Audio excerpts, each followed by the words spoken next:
the middle year of those 3 years was hard. It was, I'm not going to lie, like there was definitely a lot of tears, a lot of days where it was like, but then I was the kind of human where I would think of other ways to make it a challenge or a game. So for example, in this freezing cold house that we had a fireplace as our central heating. So there was no heat pump, and I didn't want to pay for firewood. So the one weekend I borrowed a van from my friend and we drove around all of Hamilton picking up free pallets, and we cut it up, and like that was our firewood for the season. Oh my goodness. So I resourceful. thought you were going to say that you went out to the bush and like chopped wood. No, proper hunter-gathering. No. Yeah. No, instead I got pallets and used a skill saw and cut it all up. Yeah. Welcome to Checks and Balances, the takeover. This is Jess and Michaela, and we're back with another episode. But today we have a very special guest, our first guest on here, actually. We have Tracy Hemingway, the Debt Free Diva. Thank you for joining us, Tracy. We're very happy to have you here. I think for those who don't know you already, could you maybe just give us a little bit of background on what you do? Yeah, perfect. First of all, super excited to be here. So thank you.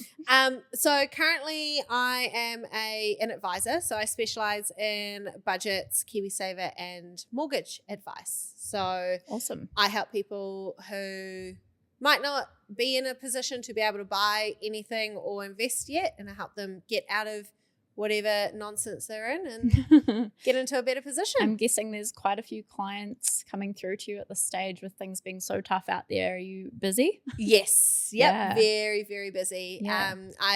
They're obviously rolling off 2% onto 4s took up a lot of my time, and then rolling from 4s to 6s took up even more of my time. But now we're finally at the point where we've set things up for clients so that with it rolling back down, they're in a much good better position. Yeah, well, it's very valuable work that you're doing. And I think, we've just had breakfast to kind of meet you and catch up. And I think it was really clear to me how much you really care about people and want to help people, which is so cool to see, especially in an industry that isn't always known for that.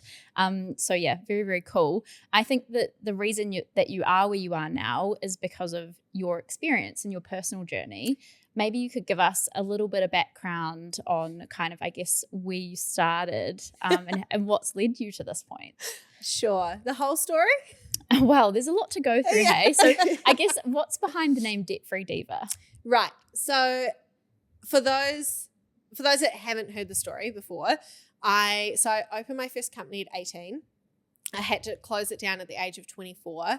I had no knowledge, didn't know how to run a business. So I walked away with $94,000 of consumer debt to my name. So that's all credit cards and loans. There was 11 credit cards and loans, all averaging 21% interest. So it was a lot. It was drowning under a lot. Had the option to go bankrupt, decided not to do that. I knew nothing about money at the time. I knew nothing about investments, nothing about any of that stuff. So I just put the pedal to the metal, paid back all the debt in 3 years, and then bought my first house a year later. It's absolutely incredible. And I think there's so many people that would allow themselves to be swamped by that. And it's just so cool that you could see a way out. And by the sounds of it, it was just a hard slog and took a lot of work. Yes. Yeah. Yeah. So we'll maybe get into a bit of that, because I think people see what you've done, but it's like, how do I do that? How do I break it down? And what are the steps to actually achieve that myself? So what made you decide to tackle your debt and start your journey to being debt free? Right. So I love talking about this because I'm a huge mental health advocate. I believe that we don't talk about it enough when we're in a bad mental health position. And I'm a huge advocate for therapists as well. And once again, that's a word that most people don't want to talk about. But if you need the help, you need the help. So at the time, you've got to picture. So I came out of uni. I did a year at uni at the age of 18, opened my first business. So when it came time to close that, I was literally giving up everything that I had. I was really sick at the time, so I had a tumor in my throat that I was dealing with and getting surgery to have removed. So I was really sick, giving up everything I worked for, had to get a full-time job for the first time in my life. And it sounds really stupid, but I didn't know how to have a boss. I had been a boss so it was nerve-wracking, and I also didn't think, I was like, who's going to employ me? I don't know. Like, I don't have a CV of all the life experience that people are expecting. I don't know, it's a running joke, you know, you want what, 2 years or 20 years experience for a graduate? Yeah. Oh, it's so hard. It's To always work so at hard Subway, anyway. you need a master's degree. Yeah. Literally, it's so hard when you're first getting a job. All you need is somebody to give you that foot in the door, right? Otherwise, Correct. it's like they don't want to know you. Yeah, absolutely. So I was getting a full-time job. I had all this debt weighing down on me. I also had just been given notice to move out of my rental, so I was about to become homeless. But my little dog, and I know that it's cliche, but my little dog literally was the reason I was getting out of bed every day. I'm like this little human. Well, I call her Other a life. human. She thinks she's a human. She, you know, it's not her fault that I ended up in this situation. So to get up and walk her and all that. So when I went and visited the insolvency officer, and I now know that this is incorrect, but you can only go with the information you've been given at the time. Absolutely. She told me that to go bankrupt, obviously there's all these ramifications. Like you can't put your name on a power bill for 5 years. You can't go get rid. Like you're financially dependent on other people. For me, that was my parents. Oh yeah, my boyfriend had walked out while I was going Just through all of to this top it too. all off. Yes, yeah. So my support Shout system out was to gone. him. Yeah. Great way to lose 90 kilos. So my mental health was absolutely shot, and this lady said to me, look, you'll have to give up your dog because it's a luxury item, and to be able to get a rental. Sorry, what? I know, it's insane. And now there's a part of me that wonders, and I wish I remember her name so I could go back and ask her, but there's a part of me that wonders if she had said it knowing what heartstrings to pull on. But for me, I was like, no, not a chance. It's not my dog's fault. Like, for mental health perspective, I can't get rid of her. But also, I can't financially be dependent on other people for the next 5 to 7 years. I can't see the logic in that. Like, a dog, yeah, you have food and walks and stuff like that, but a luxury Well, they're item? expensive. Like if you think about vet bills and all that, and then not being able to get a rental or go flatting or anything like that. I definitely just feel so like, rude. because I really want a dog, as my husband will attest to, I will regularly find myself scrolling the dogs for adoption on Trade Me, like instead of Instagram. However, it's not on the budget right now. Yeah. And I know that. But I'm also like, homeless people have dogs. So why do they get one? I mean, they're probably not getting vet care. Why do they get one? Or registration. And I don't get one. But no, I can see the point. Like, they are very expensive. However, you already had your what's your dog's name? Teddy. We already had Teddy. So we're trying to find a way to keep Teddy. And like you said, I'm sure that Teddy was a big emotional support at that time. Correct. So how did you manage it? Like, what were your strategies to achieve this? Like, what did you actually do? I can tell you exactly what happened that first day I went home. Yeah. So I'd already secured the job at that point. This was like, okay, I'm working now. What do I kind of do? And I literally went home and made the decision. I've got to walk away from this business, like in the next week or so, and just make it work. And then I literally listed everything I could that wasn't tied down in my house on Trade Me. Wow. And I was like, well, I've got to earn money somehow. So I just started getting rid of all the stuff on Trade Me. And that was really good. It actually paid off the first credit card. The first one that went was about $4,000 in that first couple of months. But then I also started like, how else can I make this happen? So the job that I was working was a sales job. So I applied myself at work trying to figure out how to be really good at my sales job, because that's how you earn money. But it was capped. So once you hit a certain percentage of your target, you got no more commission over that. So then, me being the person I am, I was like, well, there's got to be other ways to earn money. So I jumped online and started like Googling side hustles. So in that first year, so this was December 2016, I was working full time, so 7:30 to 4. And then I was side hustling, cleaning commercial offices in the evenings from like 6 to midnight twice a week. And then I was also doing gift wrapping for a store in the weekends. Was that quite therapeutic? It was. Do you know you have to go on a gift wrapping course? What? No. Yeah. I had to do this like 2-day course on how to wrap the presents Those perfectly. people are always very good. I feel like my husband needs to take that course. Yeah, but now all my friends are like, can you wrap this present for me? Like $5. Oh, yeah, absolutely.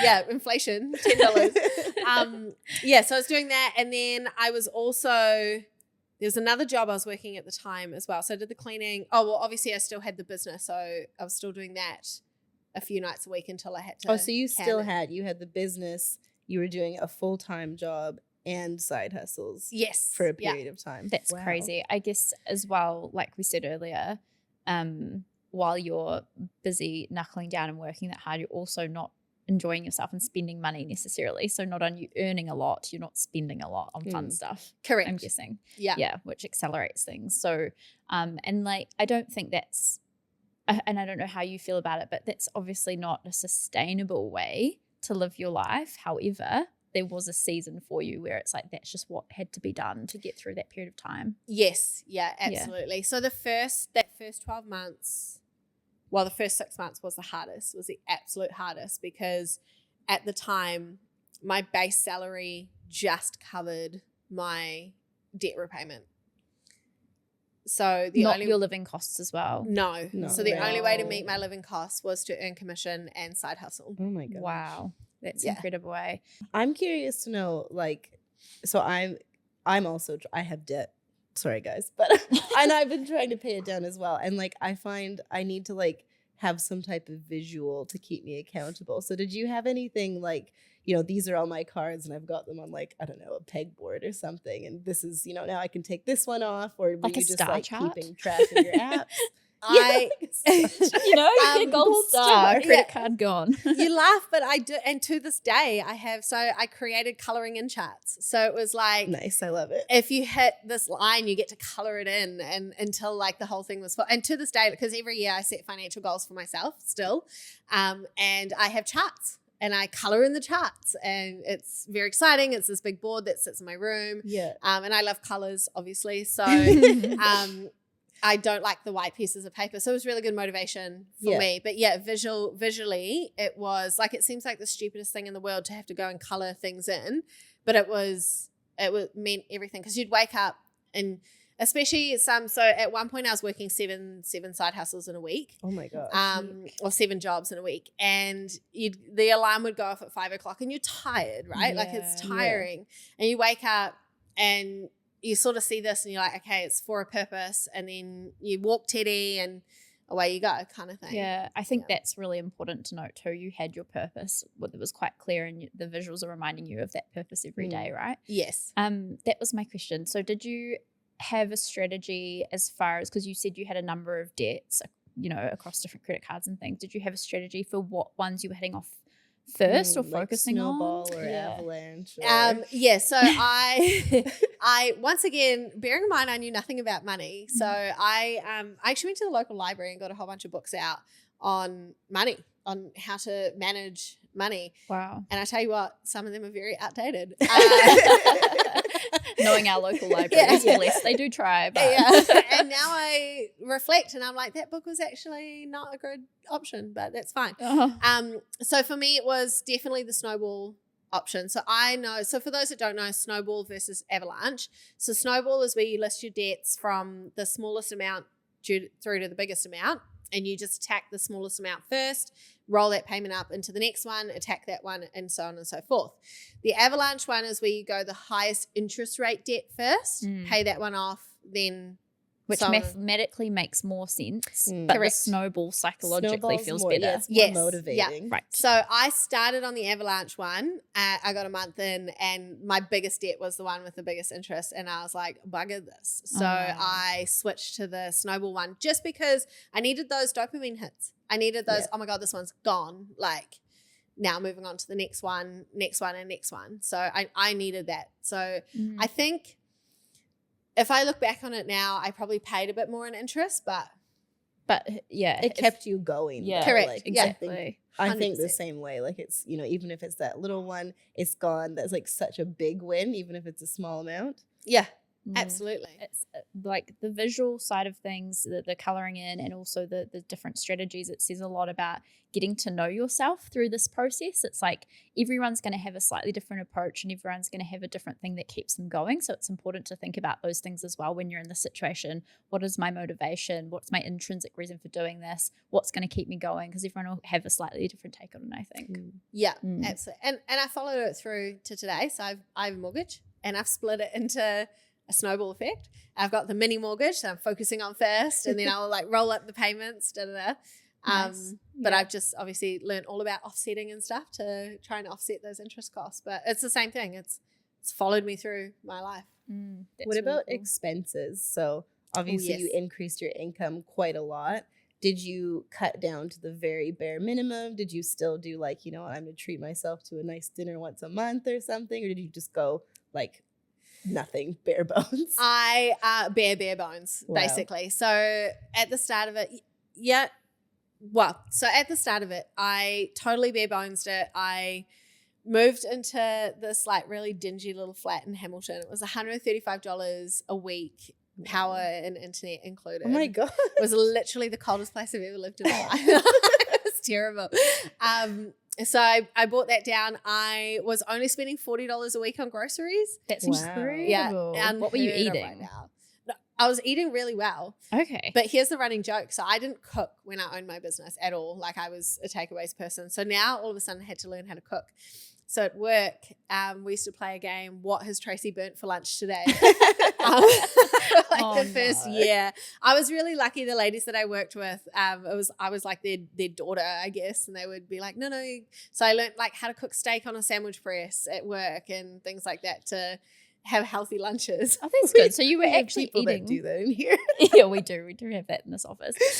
So you were actually eating meat and things. Yeah. It's not like you were eating ramen and rice and beans or anything like that. No, well, I'm gluten-free, so I couldn't eat ramen noodles. So Oh, everyone it's off the just table. thinks, everyone's like, oh, you just lived on noodles. So I was like, no, couldn't do that. So I literally had to learn. Once again, I went to the library. I got all these books out on nutrition and stuff like that to make sure I was getting the nutrients. But it was just about clever. So I was that weirdo that would be sifting through reduced to clear bags at 9:30 at night at a supermarket. I wonder if you could get away with $40 a week. You now. cannot. I tried. I did a Okay, challenge. this Yeah. is like, what do you think it would be now? Like if you had to account for So the inflation lowest and I've managed to get it is about $60 a week, 65-ish. It's cost of living's just insane. It's crazy. Yeah. And that's I'm- for reasonable, like well-rounded meals. Yes. Yeah. So it's like carbs, meat, veg. Yeah. A lot of it was very plain. It wasn't until later on that I'd like I tried to cook a Thai dish once. That was the hottest thing I've ever had in my life. So we won't do that again. But yeah, it was, I literally learnt, as I say, I went to the library, I learnt what food I needed to sustain myself and then what's the cheapest options for those foods. It's as well. amazing like how much time and effort you put into the research side of things. Yeah. Yeah. I was always researching. So this is one thing. So my mum was the only one that knew what I was doing my whole journey. So the ladies that I worked with had no idea about the debt. So they just thought I was this cheapskate that wouldn't, because they would go out for morning coffees every day. And I was like, nope. So I'd have one coffee once a month and that was it. Once a Wow. month. Once a month. Yeah. So I used to like make instant coffee with the work stuff because, Debt Free Diva and take it with me in a mug when they went for their coffee dates. Oh, so And, you still got to join in the fun, 100%, but you just did yeah. it your way. Oh, They just thought I was this total weirdo. They're like, you're earning, like, what is going on here? And it wasn't until I like paid off the debt that I actually told them what was happening. wow. Yeah, Wow. it was. So you had that insane. same job that whole 3-year period then? Yeah, I worked at the same company. So the first year and a bit, I worked as an account manager. So I had a portfolio of clients and I'd have to ring through and like try and up the sales and da-da.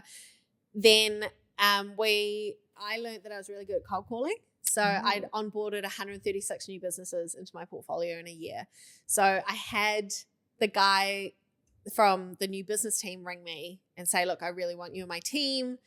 Think you're doing a great job. What can we do? And so I asked for unlimited commission because that's what was restricting me in the other role.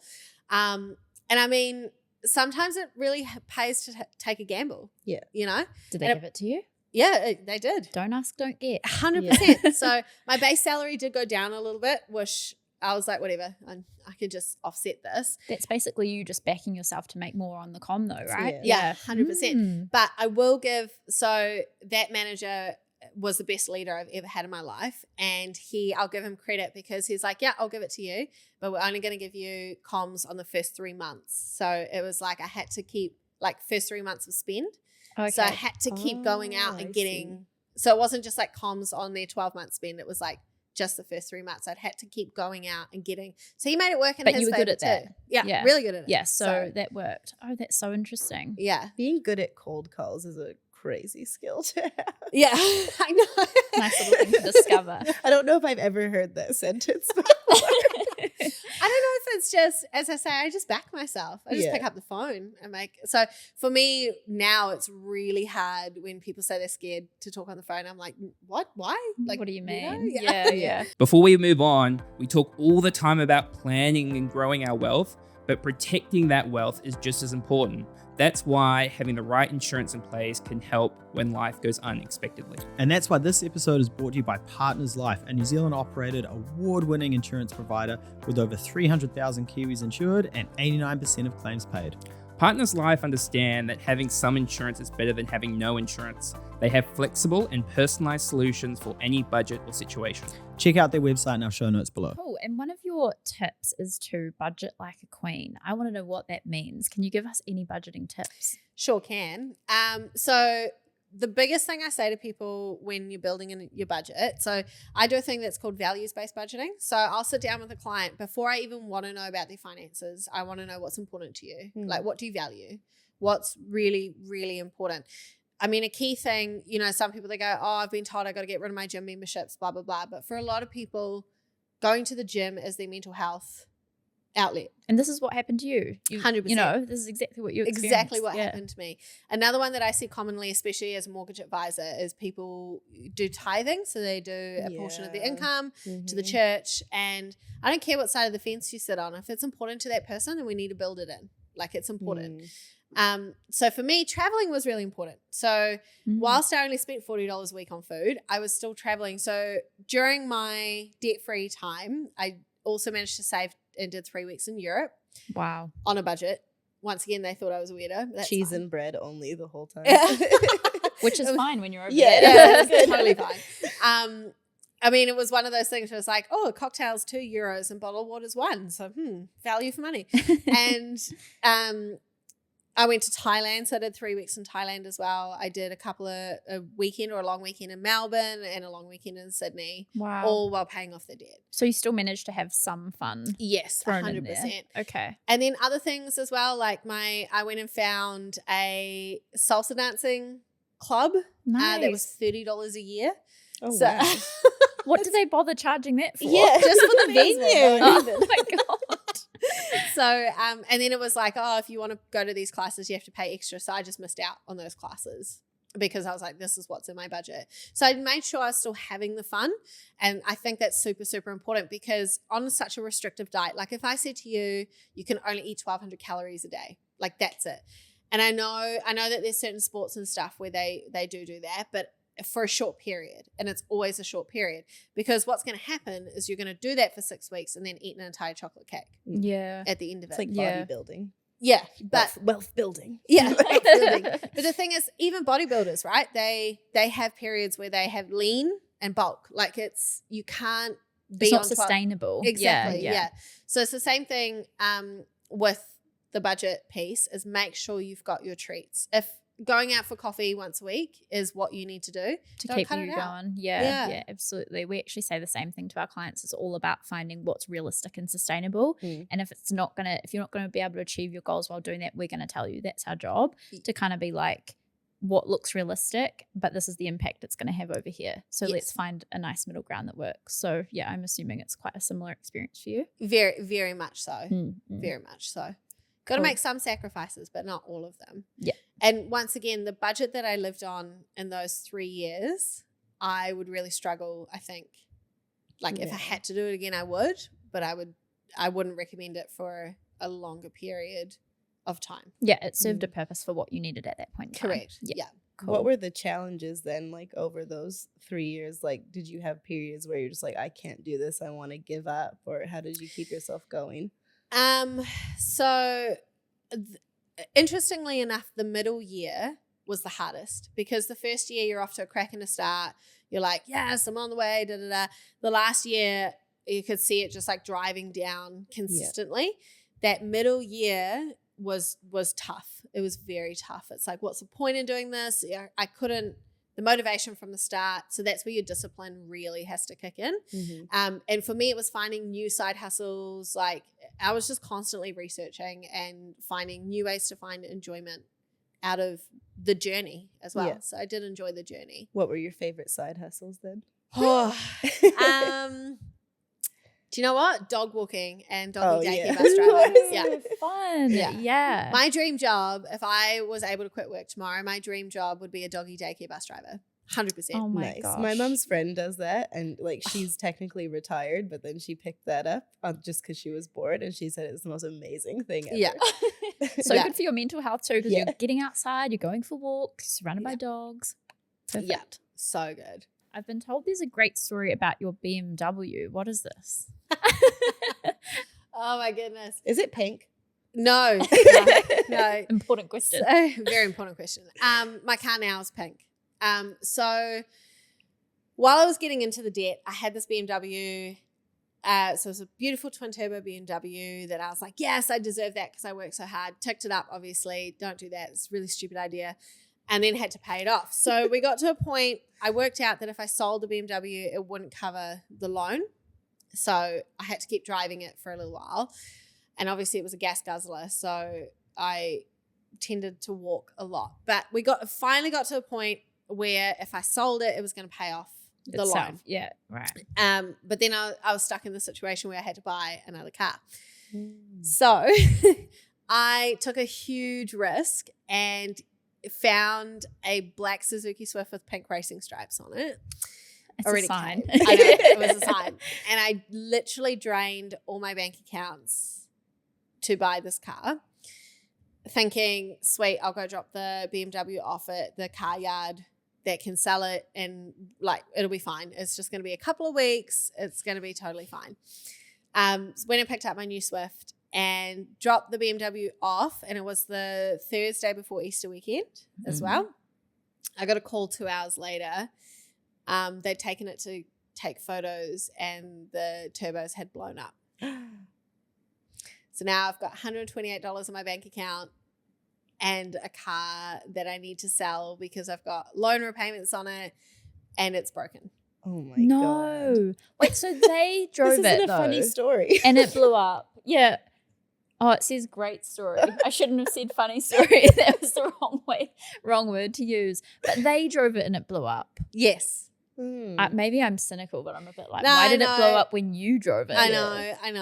I You know what was I mean? like, It just feels off. It felt very off at the time. Oh my It also God. felt very off at the time. I was like, why are you taking it off site to take photos Correct. anyway? Yeah. I'm just not sure about the They probably situation. went drag racing. I literally think, because where he'd turned the corner, I think he just tried to floor it and it blew. Anyway.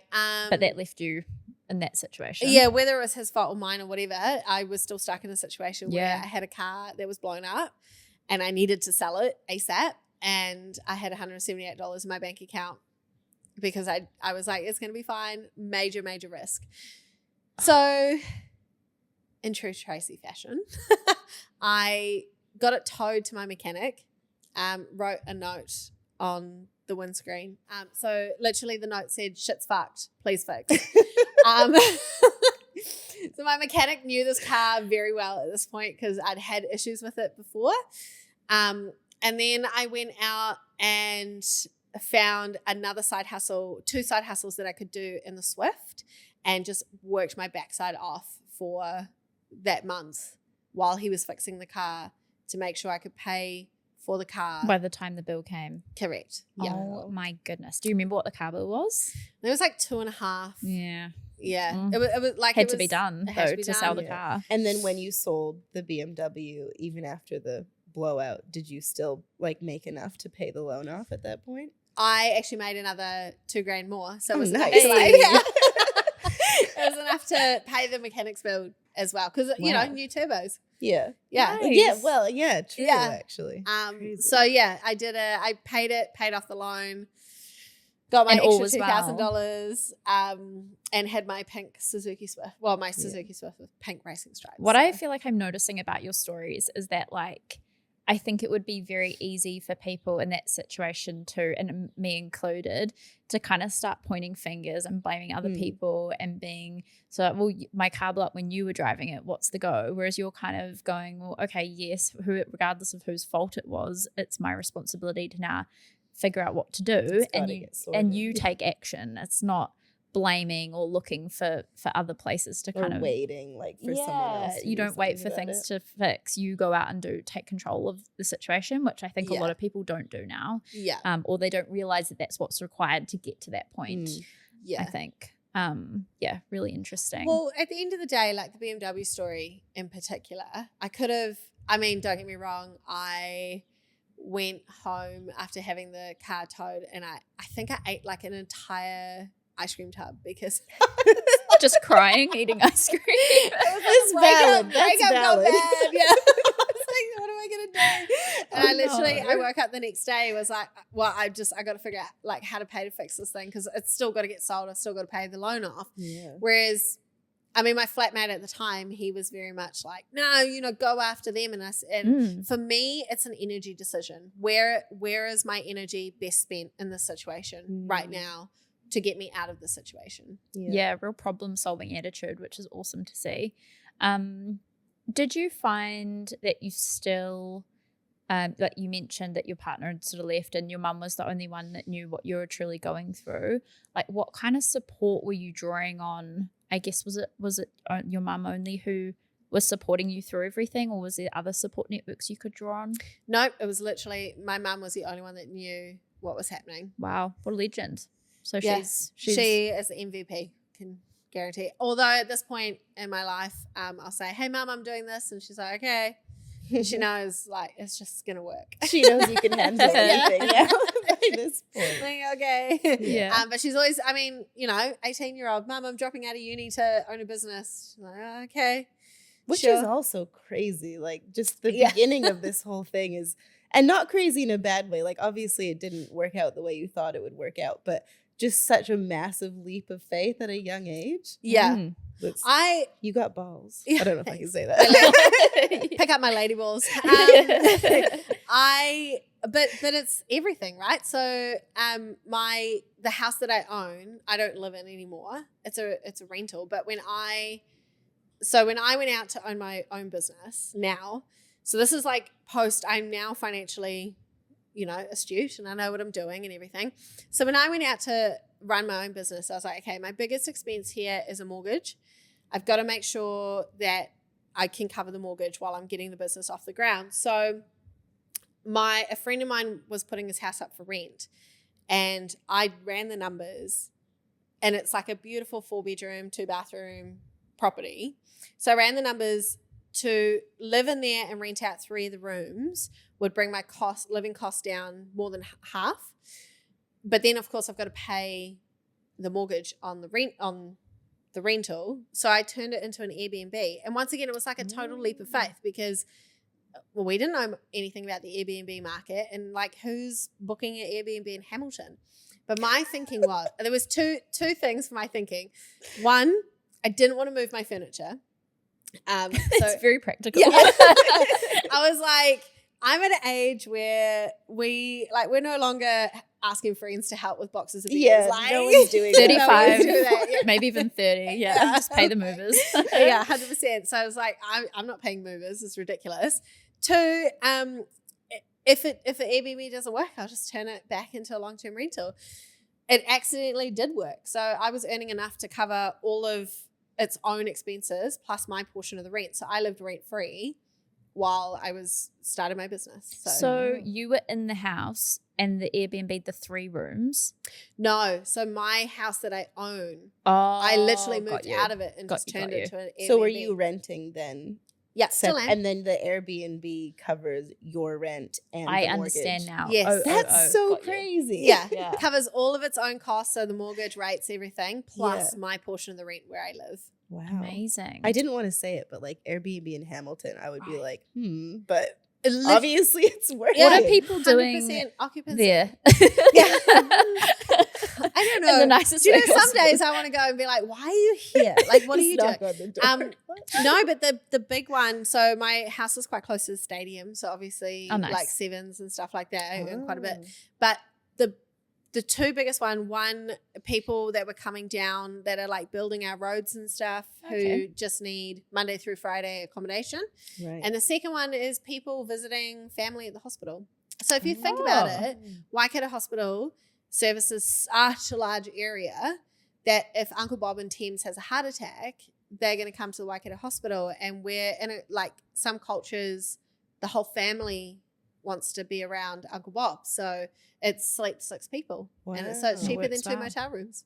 Oh, wow. That's so. What about Hobbiton? Is that close? I Not think really. it's about an hour's drive. Oh, so not Have you ever been to Hobbiton? Never. It's like way, way out in Yeah. the middle of farmland, Okay, outside of right. Matamata. I love Hobbiton. I'm a huge Lord of the Rings fan. I went have to heard good Hobbiton, things. never seen Lord of the Rings. I was that weirdo. It's about an hour. But Oh, yeah, okay, I so had not bad. I had some travelers who were driving up like from Wellington through to Auckland who would stay in Hamilton. Like, you know, they'd stay a night in Taupo, a night in Oh, Hamilton. Because people from overseas don't know what Hamilton's like. to your benefit. Yeah. Love worked in my that. favour. Hilarious. But yeah, so once again, massive risk. Like just, we'll see if this works. And I just back myself every time and it seems to work. Yeah, you land on your feet, Yeah. evidently. Yeah. Yeah, that's really cool. So now that you're debt free, you're a homeowner, what kind of advice do you have to someone who's just starting to get things in order to try and improve their financial situation? Educate, learn. No question's a silly question. And I Mm. say that all the time. Yeah. You only know what you know.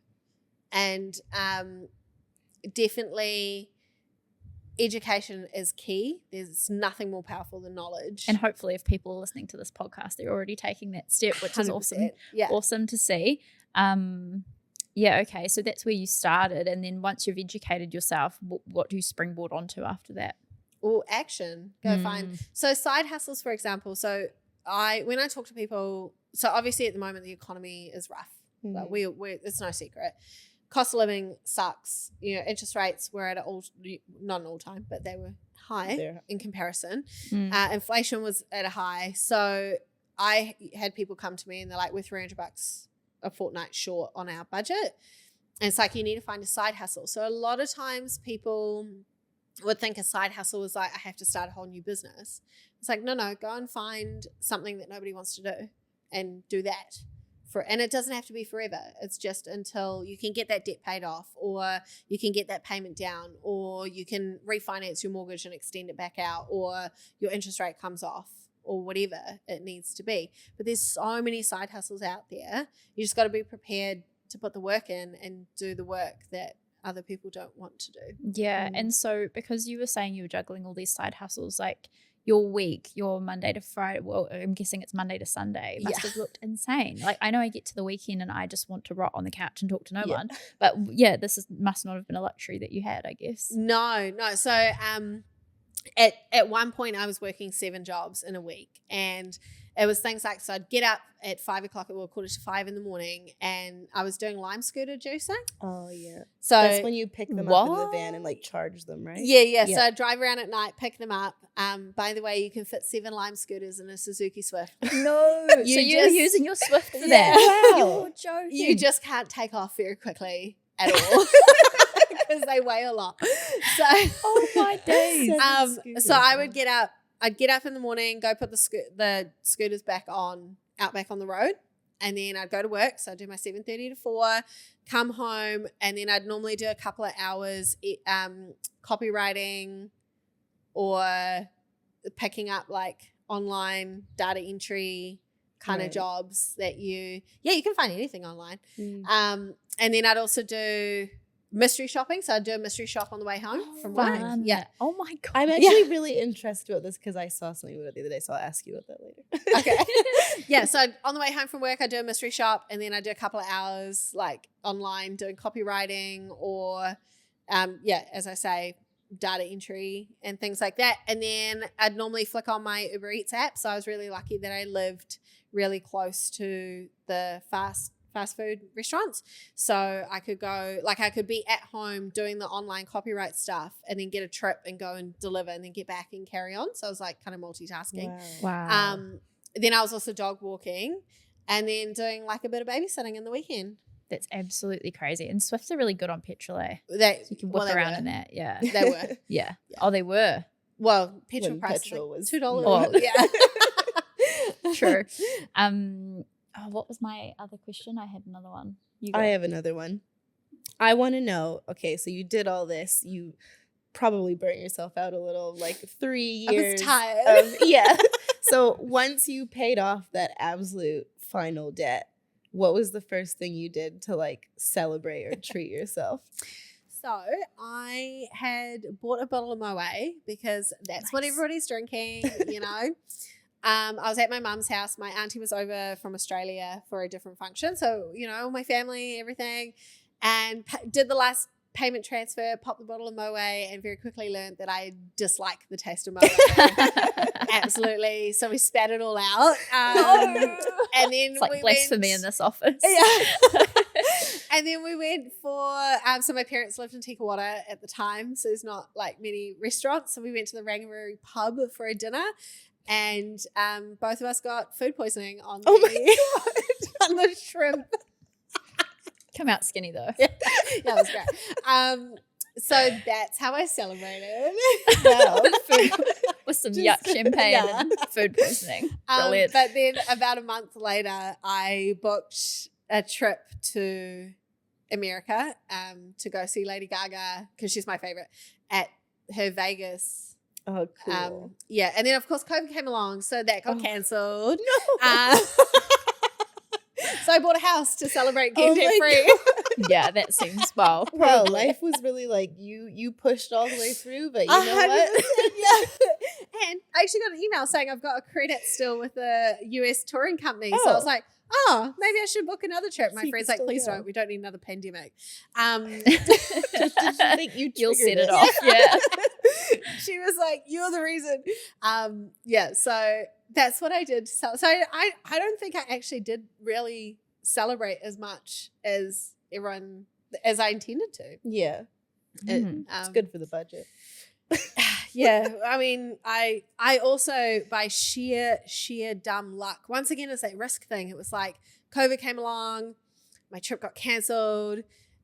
Actually, Lady Gaga quit her residency before my trip got cancelled, and so I went onto my app and moved my Kiwi. So I knew nothing about KiwiSaver at the time. Moved my KiwiSaver from the growth to the most defensive, because I was like, well, fine then, I'll just focus on buying a house kind of thing.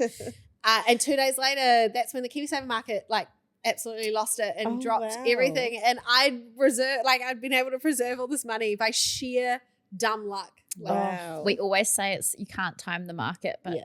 But some I did people just somehow. get lucky. Yes, Yeah. you're But how would you Tracy. ever know, right? Like you would never know that. It's just Never. pure luck. Yeah. It was How funny. dumb. So everyone's like, oh, you must have been so It's the same. So I'm still on a 3% interest rate. Wow. And everyone's like, oh, you're so lucky. And I'm like, no, I just took that 5-year risk and it Mm. paid off.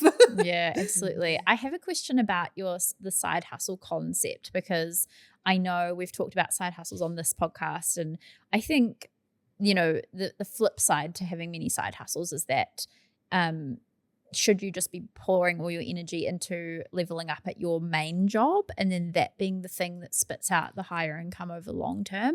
Like, what's your kind of thoughts on that? Well, I can. So I'll meet clients. So there's certain industries where I'll say, just pick up another shift at work. It's easier for you. But for me, so I was already earning 300% of my target. I was only allowed to work 7:30 to 4. So there was no remote working option. So I was like, well, I've got to do something productive with these hours. And side hustling was it. But for a lot of people, I do go down the route of, can you actually pick up more hours at work, or is there a way that you can upskill yourself or take a study so that you can get that pay rise? Mhm. Because while earning nothing for the next 6 months but studying might seem stupid, you're going to have another 20 grand when you get that pay rise kind of Right. situation. Tradies are a really good example. So mechanics, for example, they can get their warrant of fitness certificates, and they can get this and that, and it's all adds dollars to their hourly rate. So in some cases I'll say to people, but it also is situational dependent, right? So in other situations, people are like, I just desperately need to earn $300 a fortnight to make my mortgage payment or make the bills work. So it's like, okay, cool, let's go get you a cleaning job, or I was a courier driver for a little bit, or, you know, one of those things, or an Uber Eats delivery driver or something like that, just to get you through until we can figure out how to increase your main income.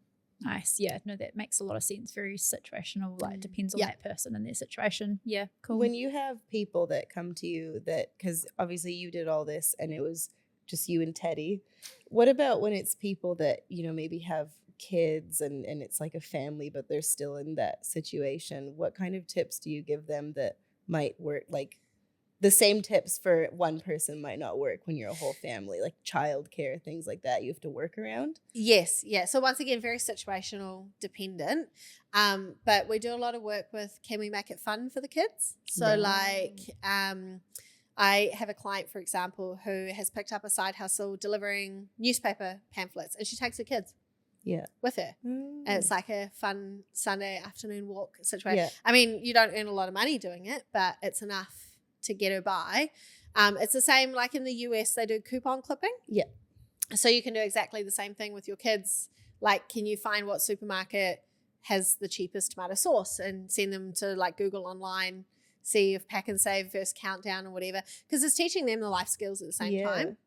But I understand that you can't. Although in saying that, I had Uber Eats delivered to me once, and I had a guy who had his kid asleep in the back seat. I mean, I guess you could, because it's not like you're just getting out of the car for 30 seconds in most cases. And Do you know what's so funny about kids as well? It was like, I think in this day and age, we're like, oh, we've got to take them to bloody, I don't know, Rainbow's End or the zoo or whatever. Kids don't, like, they just want to hang out with you. Literally. You could be like, I'm going to go to the dentist. You want to come? They'll be like, yes. Yeah, 100%. They just want your time. So, you know, absolutely. capitalize off that, I guess. Yeah. I mean, family time is very important. So I say to people, look, 3 years was my number, but if it takes you 7, that's also okay. Right. Do not beat yourself up. Everybody's situation is very different. Right. But as long as you're moving forward that whole time. Yeah. So point being, you could run harder at this and get it done in a shorter space of time. If you're not able to, that's fine. You've got to run the race at your own speed, but you'll get there eventually. It's keeping that in sight. Consistency. Yeah. Yeah. And it is consistency and discipline. Yeah. So as I said before, the middle year of those 3 years was hard. It was, I'm not going to lie, like there was definitely a lot of tears, a lot of days where it was like, but then I was the kind of human where I would think of other ways to make it a challenge or a game. So for example, in this freezing cold house that we had a fireplace as our central heating. So there was no heat pump. And I didn't want to pay for firewood. So the one weekend I borrowed a van from my friend and we drove around all of Hamilton picking up free pallets, and we cut it up, and like that was our firewood for the season. Oh my goodness. So I resourceful. thought you were going to say that you went out to the bush and like chopped wood. No, proper I don't hunter think gathering. Yeah. No, instead I got pallets and used a skill saw and cut it all up. Yeah. Oh wow. Yeah. So resourceful. I think that's another point too, is just seeing opportunity where there is some. Yeah. Yeah, and just making the most of that as well. So, guys, to finish, because we've obviously been chatting for a while now, what's one thing that you've each learned about my story and my takeaway? I always feel like a side hustle has sounded like it would be something really niche and like difficult to take on. And I've always shied away from thinking about side hustles to pay down like my debt, because it just seems like you said, like just starting a business or something like that. But just thinking that it could be something like the mystery shopping or like data entry, that's huge. I think like I can probably incorporate that kind of thing into my your own daily life. Yeah, I think for me, on the budgeting side of things, one of the first questions you ask your clients being like, what's really important to you? Like, what are the things? Like, we kind of do ask that, but I think in a more direct way would be really a big value add for clients and for myself. Like, just thinking, what are the really key things that I want to get out of life and prioritize them in the budget. So yeah, that was really cool to hear about as well. Thank you so much for coming and speaking to us about your story. It's just incredible, and like very inspiring to hear, where you've come from, see where you are now, get all those practical tips as well for our listeners. If people want to learn more about you and your work, where can they find you? debtfreediva.co.nz, Debt Free Diva NZ on Instagram, Facebook, LinkedIn. Come and connect with me. Sounds perfect. Well, yeah, thanks again so much, Tracy, for joining us. Thank you, everyone, for listening to this episode sponsored by Partners Life. Don't forget to like, review, and subscribe, and we'll see you next time.